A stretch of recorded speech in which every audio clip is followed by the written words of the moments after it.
السلام علیکم ورحمۃ اللہ وبرکاتہ۔ بسم اللہ الرحمن الرحیم۔ لقد کان لکم فی رسول اللہ اسوۃ حسنہ۔ وقال اللہ تعالی ان کثیرا من الاحبار والرہبان لیأکلون اموال الناس بالباطل ویصدون عن سبیل اللہ۔ وقال اللہ تعالی ما کان صلاتهم عند البیت الا مکاء وتصدیہ۔ رب اشرح لی صدری ویسر لی امری واحلل عقدۃ من لسانی یفقہوا قولی۔ سیرت نبی صلی اللہ علیہ وسلم خدائے رب عز و جل نے انسانوں کے لیے معیار اور نمونہ قرار دیا ہے، اور زندگی کے وہ تمام پہلوؤں کے لیے نمونہ اور مثال ہے۔ اور اس میں ہم اس ٹاپک پہ آج کل چل رہے ہیں کہ دین اسلام اپنے عقائد، اپنے تمام عبادات، معاملات، اخلاق، سیرت، معاشرت، معیشت، سارے 8 کے 8 جامع پہلو زندگی کے، ان کے بارے میں موازنہ کریں تو مشرکین مکہ، یہود، نصارہ اور ملحد وغیرہ، ان تمام کے مقابلے میں اسلام اپنی حیثیت کو الگ اور منفرد رکھتا ہے، اور یہ ثابت کراتا ہے کہ ان کے نظریات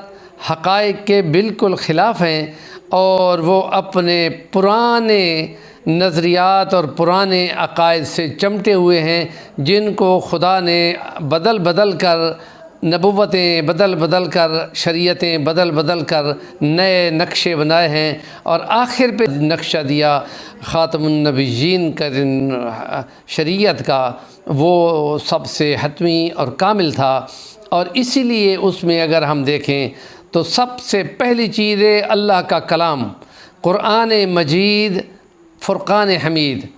ان تمام مذاہب کے لوگوں کی کتابیں، ہندوؤں کی ویدیں ہیں، یہود کی تورات ہے، عیسائیوں کی بائبل ہے، اور مشرکین مکہ کے اپنے کچھ کنسیپٹس ہیں، اور زرتشتی مذہب کی زندہ وثہ کتابیں ہیں۔ ان کو اگر موازنہ کیا جائے، ہم نے کہا کہ ہمارا دین اسلام مشابہت کو قبول نہیں کرتا۔ حضور نے فرما دیا تھا من تشبہ بقوم فہو منہم،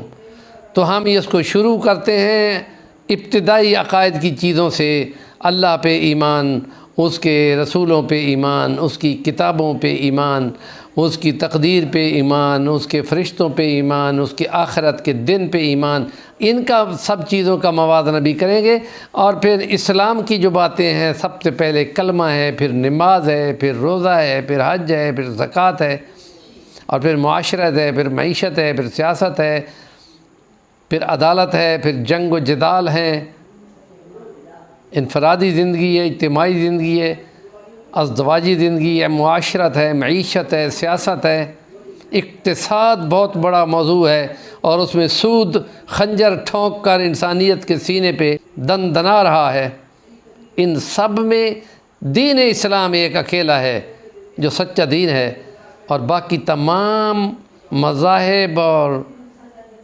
عقائد اور نظریات وہ مبہم ہو چکے ہیں، اور وہ پرانے ہو چکے ہیں، اور انہی کی جگہ پہ آ کر اسلام نے ان کے مذہب کے اندر سے باتوں کی تصحیح کی ہے، اور بتایا ہے کہ وہاں انہوں نے کیا کیا خطائیں اور غلطیاں کی ہیں۔